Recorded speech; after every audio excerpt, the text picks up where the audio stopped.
90.8 radio media വില്ലേജിൽ city ടോക്സിൽ doctors corner ആണ് പ്രിയപ്പെട്ട ശ്രോതാക്കൾ കേൾക്കാൻ പോകുന്നത്. ഡോക്ടർ സിസിജ കല്ലൂപ്പറമ്പനാണ് ഇന്ന് സ്റ്റുഡിയോയിൽ നമ്മോടൊപ്പം ചേരുന്നത്. ഇൻഫെർട്ടിലിറ്റി എന്ന വിഷയമാണ് കഴിഞ്ഞ എപ്പിസോഡിൽ നമ്മൾ ചർച്ച ചെയ്തിട്ടുണ്ടായിരുന്നത്. ആ ഒരു വിഷയത്തിൽ കുറച്ച് കൂടുതൽ ക്വസ്റ്റ്യൻസ് നമ്മുടെ കയ്യിലുണ്ട്.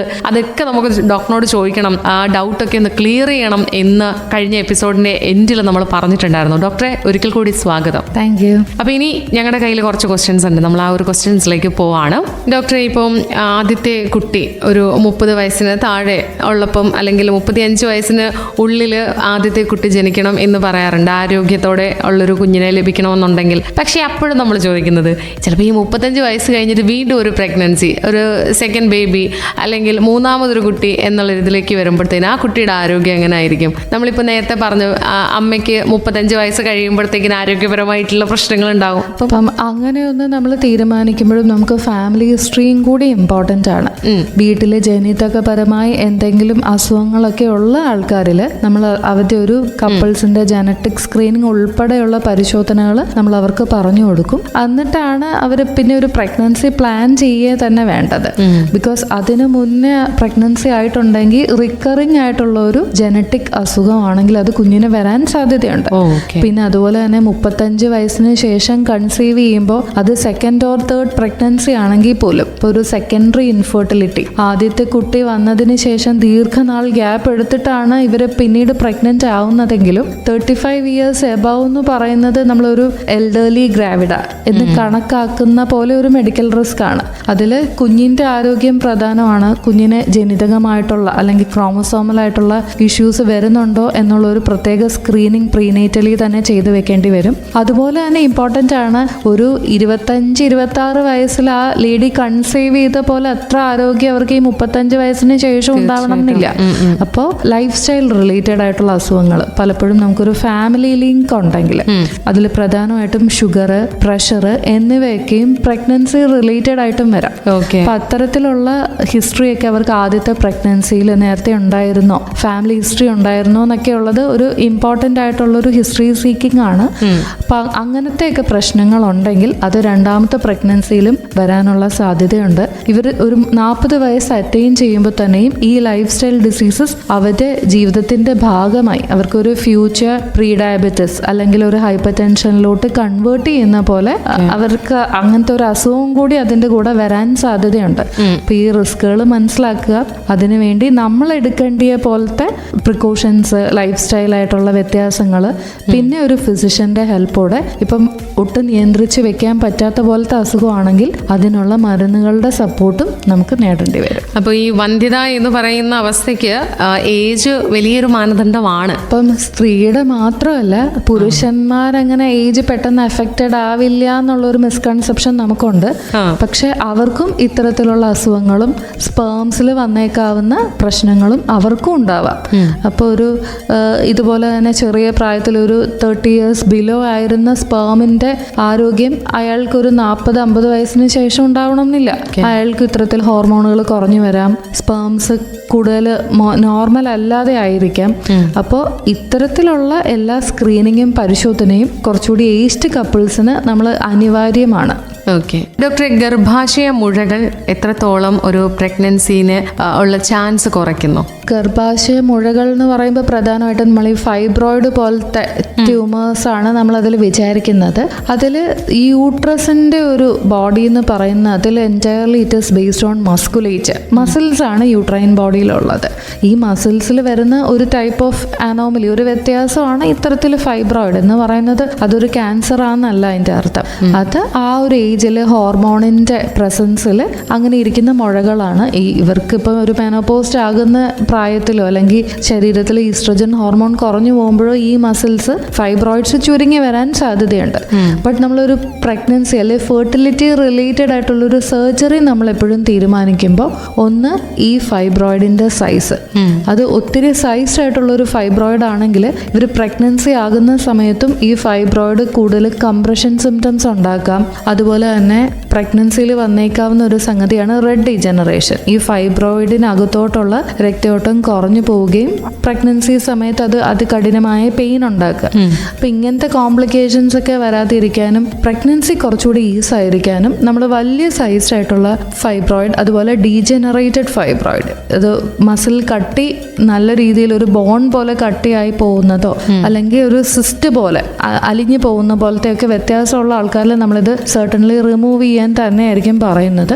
അതുപോലെ നമുക്ക് ഇമ്പോർട്ടൻ്റ് ആയിട്ടുള്ള ഒരു സംഗതിയാണ് സബ്മ്യൂക്കസ് ഫൈബ്രോയിഡ്.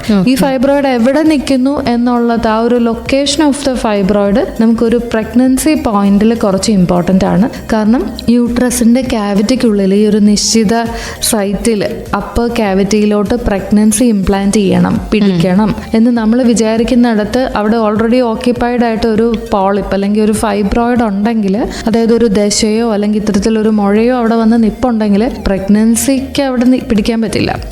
അപ്പൊ അത് കാരണം അല്ലെങ്കിൽ അതിനോട് ചേർന്ന് നിൽക്കുന്ന പ്രഗ്നൻസിക്ക് എപ്പോഴും ഒരു ബ്ലീഡിങ് റിസ്ക്, അബോർഷൻ റിസ്ക് ഒക്കെ കൂടുതലായിരിക്കും. അപ്പം ഇത്തരത്തിൽ ക്യാവിറ്റിക്കുള്ളിൽ നിന്നിരിക്കുന്ന മുഴകയാണെങ്കിലോ അല്ലെങ്കിൽ നല്ല രീതിയിൽ സൈസ്ഡ് ആയിട്ടും കാലങ്ങളായിട്ടും ലോങ് സ്റ്റാൻഡിങ് ആയിട്ട് നിൽക്കുന്ന മുഴകളാണെങ്കിലോ പ്രാഥമികമായി അത് റിമൂവ് ചെയ്യണം, നീക്കണം എന്നായിരിക്കും നമ്മൾ തീരുമാനിക്കുന്നത്. ഇപ്പോൾ ട്രീറ്റ്മെൻറ്റ് എടുക്കുന്ന കേസുകളിലൊക്കെ ഒന്നെങ്കിൽ ഹസ്ബൻഡിൻ്റെ ഫാമിലിയുടെ സൈഡിൽ നിന്ന് അല്ലെങ്കിൽ ഈ പറയുന്ന പ്രഗ്നൻസി ആ ടൈമിൽ ആ പെൺകുട്ടിയുടെ ഫാമിലിയുടെ ആ ഒരു സപ്പോർട്ട് എങ്ങനെ ആയിരിക്കണം? ഒന്ന്, പലപ്പോഴും ഒരു ഇൻഫെർട്ടിലിറ്റി നീഡിന് വേണ്ടി നമുക്ക് വരുന്ന ഒരു കൂട്ടറിൽ പലപ്പോഴും അവർ സോഷ്യലായിട്ടൊരു സ്റ്റിഗ്മ, ഇപ്പോൾ അതൊരു ഫാമിലിയുടെ പേരിലോ ഒരു കമ്മ്യൂണിറ്റിയിലോ ഒരു ഈവെന്റിന് പാർട്ടിസിപ്പേറ്റ് ചെയ്യാൻ പറ്റുന്നില്ല. ഏറ്റവും സിമ്പിൾ ആയിട്ട് പറഞ്ഞാൽ ഇവർ കല്യാണത്തിന് പോകാൻ പറ്റുന്നില്ല, കുട്ടികളായില്ലേ, നിങ്ങൾ ആലോചിക്കുന്നില്ലേ, സ്ഥിരം ചോദ്യം കേട്ട് മടുത്ത് വരുന്ന ആൾക്കാരും ഉണ്ട്. അപ്പൊ ഇവരെയും ഇവരെ ഡീൽ ചെയ്യുന്ന ഫാമിലി ആൻഡ് കമ്മ്യൂണിറ്റി അറിഞ്ഞിരിക്കേണ്ടത് ഇവർക്ക് ഇത്തരത്തിലുള്ള ഒരു പ്രയാസം വരുമ്പോൾ അതിൽ കൂടുതൽ ഡിഗ് ചെയ്യുന്നതല്ല, അതിലൊരു സപ്പോർട്ട്, അവർക്ക് എപ്പോഴും ഒരു ബഫർ സിസ്റ്റം ആയിട്ട് ആക്ട് ചെയ്യാനാണ് അവരുടെ ഇമ്മീഡിയറ്റ് ഫാമിലിയും അവരോട് ചേർന്ന് നിൽക്കുന്ന അവരുടെ ഒരു കമ്മ്യൂണിറ്റി, അവരുടെ സൊസൈറ്റിയും അവരെ ഹെൽപ്പ് ചെയ്യേണ്ടത്. പിന്നെ നമ്മൾ തന്നെ ഇവരെ എഡ്യൂക്കേറ്റ് ചെയ്ത് വിടുന്നത് ഈ എല്ലാ സ്ട്രെസ്സുകളുടെ കൂടെ ഇതും കൂടി ഏറ്റെടുക്കണ്ട. ബിക്കോസ് നമ്മുടെ ഒരു ഇന്നർ സിസ്റ്റം, നമുക്ക് ഈ പുറത്തു നിന്നുള്ള സ്ട്രെസ്സുകളെ അവോയ്ഡ് ചെയ്യാനുള്ള ഡിസ്ട്രാക്ഷൻ ടെക്നിക്സ് നമ്മൾ അവർക്ക് പറഞ്ഞു കൊടുക്കുന്നത് ബിക്കോസ് ഇത് കൂടുതൽ ഒരു ഫയറിലോട്ട് ഫ്യൂവൽ ആഡ് ചെയ്യുന്ന പോലെയാണ്. മെന്റലി അവരൊന്ന് സമാധാനത്തിലായിരിക്കണം, അവർക്കൊരു ട്രീറ്റ്മെന്റ് കുഴപ്പമില്ലാതെ എടുക്കാൻ പറ്റണം. അതുപോലെ തന്നെ അവർ പ്രഗ്നൻസി ആയി കഴിയുമ്പോൾ ആദ്യത്തെ ഒരു 3 മാസം അവർ അനുഭവിക്കുന്ന സ്ട്രെസ്സും ഭയങ്കര കൂടുതലാണ്. ഒരു ചെറിയ രീതിയിലുള്ള ഒരു ബ്ലീഡിങ്ങോ പെയിനോ സ്പോട്ടിങ്ങോ ഒക്കെ കാണുമ്പോൾ തകർന്ന അവസ്ഥയിലായിരിക്കും നമ്മുടെ അടുത്ത് വരുന്നത്. അപ്പോൾ അതൊക്കെ മനസ്സിലാക്കിയിട്ട് തന്നെയാണ് ഇത്തരത്തിലുള്ള ഫെർട്ടിലിറ്റി സെന്റേഴ്സ് പ്രവർത്തിക്കുന്നത്. ഏറ്റവും കൂടുതൽ സപ്പോർട്ട് വേണ്ടിയിട്ടുള്ള ടൈമിൽ ഏറ്റവും നന്നായി തന്നെ അവരെ ഫെർട്ടിലിറ്റി സെന്റേഴ്സ് സപ്പോർട്ട് ചെയ്യണം. ഡോക്ടർ, ഈ ഇൻഫെർട്ടിലിറ്റി ചികിത്സാ രീതികൾ അതിൻ്റെ വിജയ നിരക്ക് എങ്ങനെയാണ്? ഇപ്പോൾ നമ്മളൊരു നോർമലായിട്ട് കൺസീവ് ചെയ്യുന്ന ഒരു സൈക്കിളിനെ കമ്പയർ ചെയ്താണ് ഇത് പറയുന്നത്. ഒന്ന്, ആവറേജ് നമുക്ക് IUI പോലത്തെയുള്ള ട്രീറ്റ്മെൻറ്റിൽ നമുക്കൊരു നോർമൽ കൺസെപ്ഷനേക്കാൾ ഒരു 10 തൊട്ട് 12% അല്ലെങ്കിൽ ഒരു 15%, ആവറേജ് 20% വരെ നമ്മളൊരു സക്സസ് സാധ്യത കാണുന്നതിനുള്ള കാരണം, ഒന്ന്, നമ്മൾ അതിൽ ഓവുലേഷൻ ആവുന്നുണ്ട് എന്ന് സെർട്ടൻറ്റിയിലാണ് നമ്മൾ ആ സൈക്കിൾ മുന്നോട്ട് പോകുന്നത്. അതുപോലെ തന്നെ ഓവുലേഷൻ പീക്ക് ചെയ്തിരിക്കുന്ന ആ ഒരു ടൈമിൽ നമ്മളൊരു പ്രോസസ്ഡ് സാമ്പിൾ, അതായത് ആ സാമ്പിളിൽ ഏറ്റവും മെച്ചപ്പെട്ട സ്പേംസിനെയാണ് ഉള്ളിലോട്ട് വെക്കുന്നത് എന്നുള്ള ഒരു ചികിത്സാ രീതിയും കൂടി ആയതുകൊണ്ടാണ്. പക്ഷെ നമുക്ക് ഇത്തരത്തിൽ ഏറ്റവും സക്സസ് തരുന്ന ഒരു ട്രീറ്റ്മെന്റ് എന്ന് പറയുന്നത് ART ട്രീറ്റ്മെന്റ് തന്നെയാണ്. അതായത് എഗ്ഗിനെയും സ്പേമിനെയും പുറത്തെടുത്ത് നമ്മളെ ഒരു നോർമൽ സൈക്കിളിൽ നമുക്ക് മനസ്സിലായിട്ടില്ലാത്ത കുറേ ഗ്രേ ഏരിയാസും കൂടെ നമുക്ക് ഇത്തരത്തിൽ ART ട്രീറ്റ്മെന്റിൽ മനസ്സിലാവുന്നുണ്ട്. കാരണം ഒരു at the end of the cycle അവർ പ്രഗ്നന്റ് ആയോ ഇല്ലയോ എന്നുള്ളത് മാത്രമേ നമുക്ക്, അതല്ലാത്തൊരു സൈക്കിളിൽ നിന്ന് നമുക്ക് കിട്ടുന്ന അറിവ്. പക്ഷേ ART ട്രീറ്റ്മെന്റ് എടുക്കുമ്പോൾ നമുക്ക് ഇതിൽ നിന്ന് എത്ര എഗ്ഗ്, എത്ര നല്ല ക്വാളിറ്റി സ്പേംസ്, ഇവർ തമ്മിൽ സംയോജിപ്പിച്ചുണ്ടായിട്ടുള്ള ആ ഒരു ഭ്രൂണങ്ങളുടെ അവസ്ഥ എങ്ങനെയുണ്ട്, അതിൻ്റെ ഗ്രേഡിങ്, എത്രത്തോളം നല്ല ഭ്രൂണങ്ങൾ കിട്ടി, ഫെർട്ടിലൈസേഷൻ എന്ന് പറയും. അതിനുശേഷം ഇത് ഉള്ളിലോട്ട് വെച്ച് കഴിഞ്ഞാൽ ആണ് നമ്മളൊരു ഇംപ്ലാന്റേഷൻ, ഭ്രൂണം യൂട്രസിനുള്ളിൽ പിടിച്ച് പ്രഗ്നൻസി ആവേണ്ടത്. അപ്പം ഈ എല്ലാ സ്റ്റെപ്പുകളും നമുക്ക് മനസ്സിലാവുന്നത് കൊണ്ട് തന്നെ ART ട്രീറ്റ്മെന്റിനാണ് ഇത്തരത്തിൽ ഏറ്റവും സക്സസ് സാധ്യത. അത് ഏറ്റവും നന്നായി പെർഫോം ചെയ്യുന്ന ഒരു ടീം, ഒരു ലാബ്, എംബ്രിയോളജിസ്റ്റ് ഒക്കെ ചേർത്താണെങ്കിൽ നമുക്ക് ആവറേജ് 60 to 70% വരെയും റിസൾട്ട് കിട്ടാവുന്ന ഒരു ട്രീറ്റ്മെന്റ് ആണ്. ഇപ്പോൾ IVF ട്രീറ്റ്മെന്റ് ഒക്കെ എടുക്കുന്ന ലേഡീസ്, അപ്പോൾ അവർക്ക് ഉണ്ടാകുന്നത് ചിലപ്പോൾ ട്വിൻസ് ആയിരിക്കാം, ചിലപ്പോൾ ട്രിപ്പിൾസ് ആയിരിക്കാം, അങ്ങനെയുള്ള സാധ്യതകൾ അതെന്തുകൊണ്ടാണ്? ഒന്ന്, നമ്മൾ എത്ര എംബ്രിയോസ് നമുക്ക് ഫൈനലി കിട്ടി ആ ഒരു കപ്പിളിന് വേണ്ടി എന്നുള്ളതും, അതുപോലെ തന്നെ ഏജ് ഓഫ് ദ ഫീമെയിൽ, അത് ക്യാരി ചെയ്യേണ്ട ആ ഒരു സ്ത്രീയുടെ ഏജും കൂടി തീരുമാനിച്ചിട്ടാണ് നമ്മൾ എത്ര എംബ്രിയോസ് ഉള്ളിലോട്ട് വെക്കണം എന്ന് തീരുമാനിക്കുന്നത്. അത് ആ യൂട്രസിൻ്റെ സ്വീകാര്യതയും കൂടി കണക്കിലെടുത്താണ്. അപ്പോൾ അതിൽ കുറച്ചുകൂടി ഏജ്ഡ് ആയിട്ടുള്ള സ്ത്രീകളിൽ നമ്മൾ കുറച്ചുകൂടി number of embryos, average 2-3 embryos ചേർത്ത് വെച്ചാൽ ചിലപ്പോൾ അത് ഒരു ഒറ്റ പ്രഗ്നൻസി ആയിട്ടെങ്കിലും കൺവേർട്ട് ചെയ്യത്തുള്ളൂ. പക്ഷേ റിലേറ്റീവ്ലി യങ് ആയിട്ടുള്ള, അല്ലെങ്കിൽ നമ്മളങ്ങനെ പ്രതീക്ഷിക്കാതെയും നല്ല രീതിയിൽ യൂട്രസ് സപ്പോർട്ടുള്ള കുട്ടികളിൽ ഇത്രയും ഹോർമോൺ സപ്പോർട്ടും ഒക്കെ ചേർത്ത് കിട്ടുമ്പോൾ ചിലപ്പോൾ വെച്ചേക്കാവുന്ന 2-3 പ്രഗ്നൻസിയോ അതിൽ പിടിക്കാം. അപ്പം അങ്ങനെയുള്ളപ്പോൾ ട്വിൻ ട്രിപ്ലറ്റ് പ്രഗ്നൻസികൾക്ക് ചാൻസസ് ഉണ്ട്. ആൻഡ് വേറൊരു റെയർ എൻറ്റിറ്റി എന്ന് വെച്ച് കഴിഞ്ഞാൽ ഇപ്പം നമ്മൾ ഒരു സിംഗിൾ എംബ്രിയോ ട്രാൻസ്ഫർ ചെയ്തിട്ടുള്ള ഒരാളിൽ പോലും അവരുടെ യൂട്രസ് നന്നായി സപ്പോർട്ട് ചെയ്യുന്ന ഒരു സിറ്റുവേഷൻ ആണെങ്കിൽ ഈ എംബ്രിയോ വീണ്ടും യൂട്രസിനകത്ത് ചെന്നും ഡിവൈഡ് ചെയ്യാം. ഓക്കെ. അപ്പോൾ അത് വീണ്ടും ഒരു മൾട്ടിപ്പിൾ പ്രഗ്നൻസി, ഒന്നിലധികം ഗർഭത്തിന് കാരണമായി. ഓക്കെ ഡോക്ടറെ, ഇപ്പോൾ നമ്മൾ IVF അല്ലെങ്കിൽ IUI പോലെയുള്ള ട്രീറ്റ്മെൻറ്റ് എടുക്കുന്ന സമയത്തോ അല്ലെങ്കിൽ ഒരു നോർമൽ പ്രഗ്നൻസിയുടെ ഒരു സ്റ്റേജിലും ഒക്കെ ഒരു സ്ത്രീക്ക് ഒപ്പം തന്നെ ആ ഒരു സ്ത്രീയുടെ പുരുഷനും എങ്ങനെയാണ്, എത്രത്തോളം മെൻ്റൽ സപ്പോർട്ട് അല്ലെങ്കിൽ മെൻ്റൽ ഹെൽത്ത് എങ്ങനെയായിരിക്കണം? നോർമലായിട്ട് പ്രഗ്നൻസി അറ്റൈൻ ചെയ്യുന്ന ഒരാൾ സ്പോണ്ടേനിയസ് ആയിട്ട് അവർക്ക് പ്രത്യേകിച്ച് ട്രീറ്റ്മെൻറ്റ് ഹെൽപ്പോ മരുന്നുകളുടെ ഹെൽപ്പോ ഇല്ലാതെ കൺസീവ് ചെയ്യുന്ന ഒരാളെ സംബന്ധിച്ച് നോക്കുമ്പോൾ IUI ട്രീറ്റ്മെൻറ്റ് എടുക്കുമ്പോഴോ അല്ലെങ്കിൽ IVF ART ട്രീറ്റ്മെൻറ്റ് എടുക്കുന്ന സമയത്തോ നമ്മൾ ഇവർക്ക് ഹോർമോണൽ ആയിട്ടുള്ള മരുന്നുകൾ കൊടുക്കാറുണ്ട്. അപ്പോൾ അത് അവരുടെ ജനറലായിട്ട് അവരുടെ ഒരു ഉറക്കം, നോർമലായിട്ടുള്ളൊരു സ്ലീപ്പ് പാറ്റേൺ, പിന്നെ ഒരു ചിലർക്കൊക്കെ മരുന്നുകൾ എടുക്കുമ്പോൾ ഇത്തരത്തിൽ ചെറിയ രീതിയിൽ വണ്ണം കൂടുന്നു എന്നൊക്കെ പറയുന്നത് ട്രാൻസിയൻ്റ് ആയിട്ടുള്ള ഈ ഹോർമോൺ എഫക്റ്റ് ആണ്. അത് ദീർഘമായിട്ട് അങ്ങനെ നിൽക്കുന്നതല്ല. പക്ഷേ ഇങ്ങനത്തെയൊക്കെ ഇഷ്യൂസ് വരുമ്പോൾ അവർക്ക് പലപ്പോഴും വളരെ മെൻ്റലി സ്ട്രെസ്ഡ് ആവും.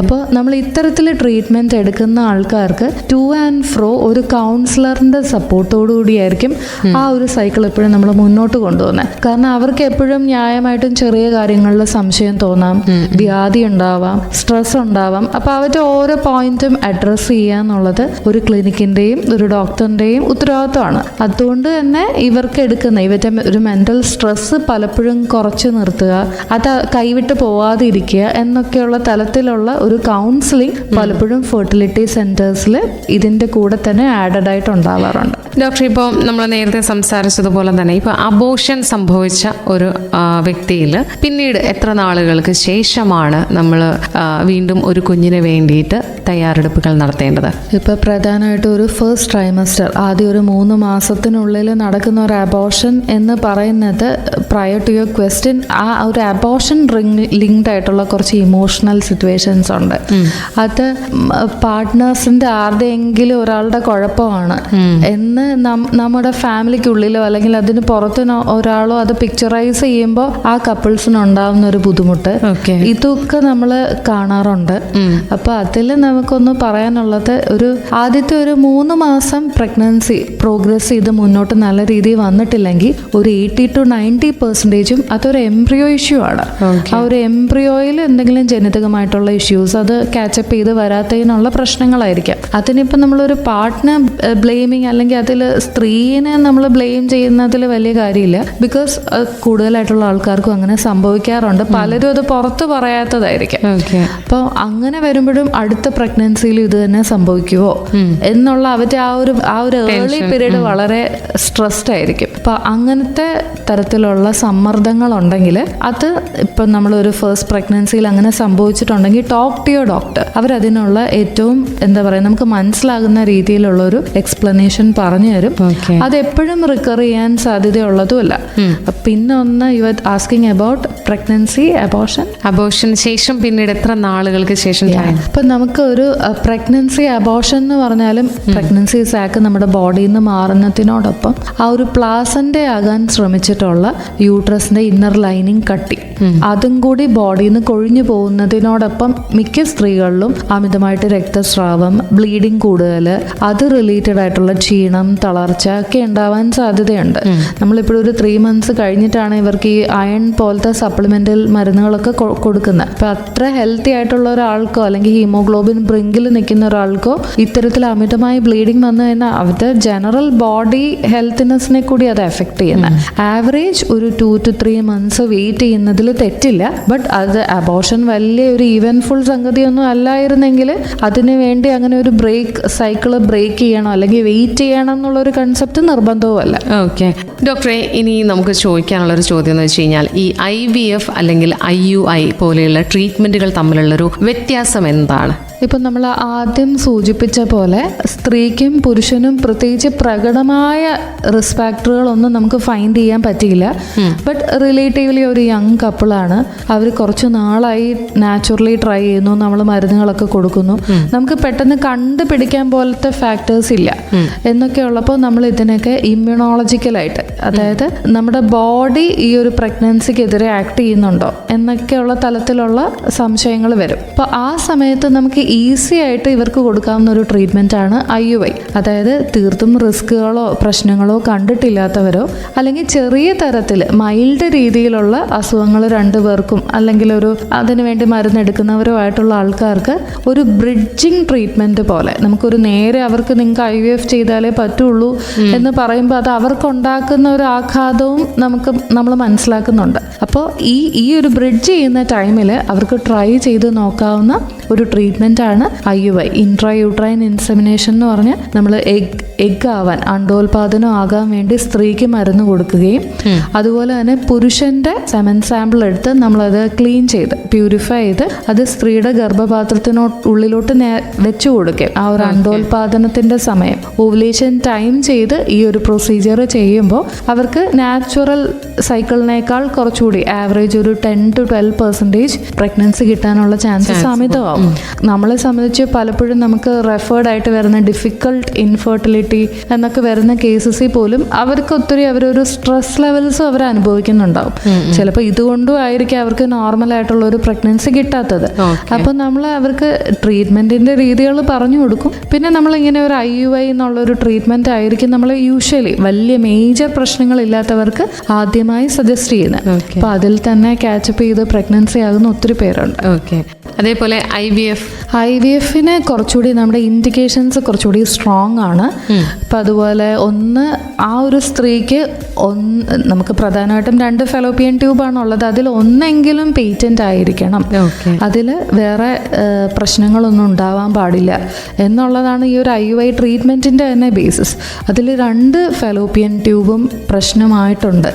അത് അടവുള്ള സ്ത്രീകളിൽ, അതുപോലെ തന്നെ ഈ ഓവറിയുടെയും യൂട്രസിൻ്റെയും ഹെൽത്തിനെ എഫക്റ്റ് ചെയ്യുന്ന രീതിയിലുള്ള അസുഖങ്ങൾ, ഇപ്പം എൻഡോമെട്രിയോസിസ്, അഡിനോമയോസിസ്, ഇപ്പോൾ റീസെൻ്റ് ആയിട്ട് PCOS-നെ നമ്മൾ PMOD എന്ന് കൺവേർട്ട് ചെയ്ത് കേട്ടു.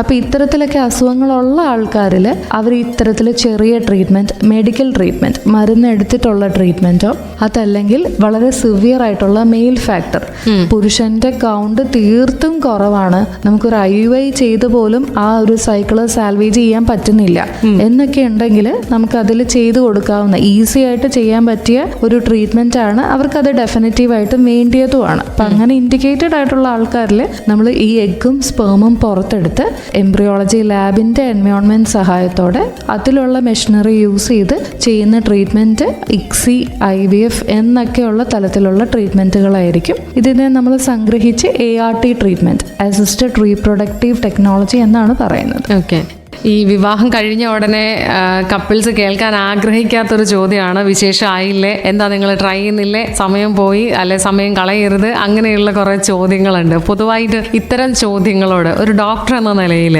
നമ്മുടെ സൊസൈറ്റിയോട് പറയാനുള്ള ഇപ്പം നമ്മുടെ ലെവൽ ആസ് എ ബേസ് ഇപ്പം ഈ കപ്പിളിൻ്റെ പാരൻസ് റിയാക്ട് ചെയ്യുമ്പോൾ എനിക്ക് പറയാനുള്ളത്, അവരുടെ ഒരു ഏജ് ഓഫ് ഫെർട്ടിലിറ്റിക്ക് കഴിഞ്ഞു, നമ്മളൊരു പരീക്ഷ കഴിഞ്ഞു പാസ്സായി, നമ്മളിപ്പോൾ അപ്പോഴത്തെ സേഫ് സോണിൽ വന്ന് നിൽക്കും. ഇരിക്കുക. അപ്പൊ ഇനി അടുത്ത നമ്മുടെ ജനറേഷനിലോട്ട് ഒരു ബേർഡനായിട്ട് പാസ് ചെയ്യാതിരിക്കുക. അതായത് ഒരു കുഞ്ഞ് വളരേണ്ടത് ആ ഒരു എൻറ്റയർ ഫാമിലിയുടെ ഉത്തരവാദിത്വമാണ്. അപ്പൊ ഇവർക്ക് അതിന് വേണ്ടിയിട്ടുള്ള ഒരു സമാധാനം വേണം, അത്തരത്തിലുള്ള ഒരു എൻവയോൺമെന്റ് വേണം. അതുപോലെ തന്നെ കുഞ്ഞായി കഴിയുമ്പോൾ അതിനെ റേസ് ചെയ്യുന്നതും it should be the entire family. ഒരു അപ്പനും അമ്മയും മാത്രം ചേർന്നല്ല ഒരു കുഞ്ഞിനെ ബ്രിങ് അപ്പ് ചെയ്യുന്നത്.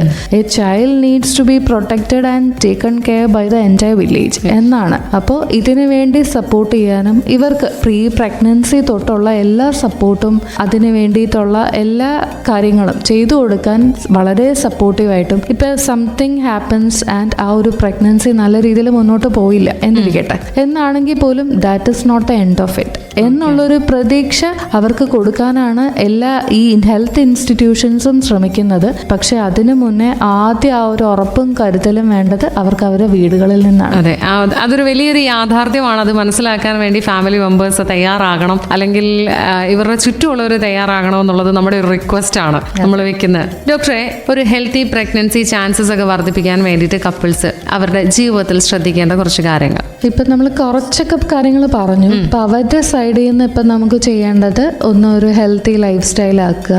അവരുടെ വെയിറ്റ് നമ്മൾ എങ്ങനെയാണ്, നോർമൽ ആണോ അല്ലയോ എന്നറിയുന്നത് നമ്മളൊരു മെഡിക്കൽ തലത്തിൽ അല്ലെ ഒരു ഡോക്ടറിന്റെ ഷീറ്റിൽ എപ്പോഴും BMI എന്നുള്ളൊരു ചാർട്ടായിരിക്കും നമ്മൾ അതിന് വേണ്ടി കാണുന്നത്. ഹൈറ്റിന് ആനുപാതികമായി വെയിറ്റ് അറ്റൈൻ ചെയ്യുക. ഇപ്പോൾ ഏറ്റവും സിമ്പിളായിട്ട് പറയുവാണെങ്കിൽ നമുക്കിപ്പോൾ ഒരു 150 സെൻറ്റിമീറ്റേഴ്സ് ഇൻ സെൻറ്റിമീറ്റേഴ്സിലുള്ള ഹൈറ്റിൽ നിന്ന് 100 കുറച്ചാൽ കിട്ടുന്നതായിരിക്കണം നമ്മുടെ ഐഡിയൽ ബോഡി വെയിറ്റ്. നമ്മുടെ ബോൺ വെയിറ്റും ഒക്കെ ആഡ് ചെയ്യുമ്പോൾ നമ്മൾ അത്രയും വെയിറ്റ് പ്രതീക്ഷിക്കുന്നുണ്ട്. പക്ഷേ ഇതിന് വിപരീതമായിട്ട് നമുക്ക് കൂടുതൽ ഹോർമോണിൻ്റെ വ്യത്യാസങ്ങൾ കൊണ്ടോ അല്ലെങ്കിൽ മറ്റ് ഇഷ്യൂസ് കൊണ്ടോ നമ്മുടെ വെയിറ്റ് കൂടുതലായി വരികയാണെങ്കിൽ നമുക്കത് എപ്പോഴും അതൊന്ന് നിയന്ത്രിച്ച് വെക്കാനുള്ള ഒരു തലം നമ്മുടെ കയ്യിലുണ്ടായിരിക്കണം. അതിനെ നമ്മൾ വെപ്പണൈസ് ചെയ്യുന്ന ഏറ്റവും ഇമ്പോർട്ടൻ്റ് ആയിട്ടുള്ള ഫാക്ടേഴ്സ് ഒന്നാണ് ഡയറ്റ് കീപ്പ് ചെയ്യുക. ഡയറ്റ് കീപ്പ് ചെയ്യുക എന്ന് പറയുമ്പോൾ അതത്ര സിമ്പിളല്ല.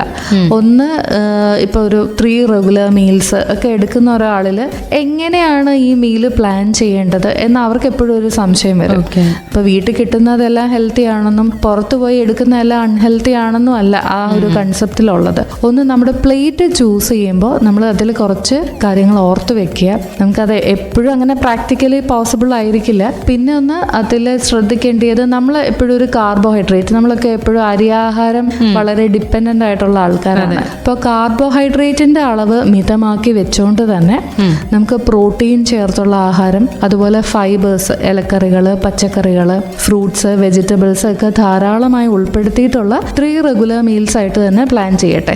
ഈ പ്രോട്ടീൻസ് ഇപ്പോൾ നമ്മുടെ ബോഡീനെ എപ്പോഴും ഫ്യൂവലൈസ് ചെയ്യാൻ, നമുക്ക് അത്ര എനർജി തരാൻ, അതുപോലെ ഒരു പ്രഗ്നൻസിക്കൊക്കെ പര്യാപ്തമാക്കുന്ന പോലെ നമ്മുടെ ഗാമേറ്റുകളെ ഇംപ്രൂവ് ചെയ്യാനും ഇത്തരത്തിലുള്ള എനർജി സോഴ്സസ് ഹെൽപ്പ് ചെയ്യും. നമ്മുടെ മെറ്റബോളിസം നിയന്ത്രിച്ച് വെക്കാൻ, നമ്മുടെ ഈ ഹോർമോൺസ് ഉൾപ്പെടെയുള്ള കാര്യങ്ങൾ പ്രോപ്പറായിട്ട് ഫങ്ഷൻ ചെയ്യണമെങ്കിൽ നമുക്കൊരു റെഗുലർ വർക്കൗട്ട് ഉണ്ടായിരിക്കണം. അത് നമുക്ക് ചൂസ് ചെയ്യാം. ഇപ്പോൾ ജിമ്മിലോ അല്ലെങ്കിൽ അങ്ങനെ വളരെ സോഫിസ്റ്റിക്കേറ്റഡ് ആയിട്ട് മാത്രം ചെയ്യുന്നതാണ് ഹെൽത്തി വർക്കൗട്ട് എന്ന് നമ്മൾ വിചാരിക്കേണ്ട കാര്യമില്ല.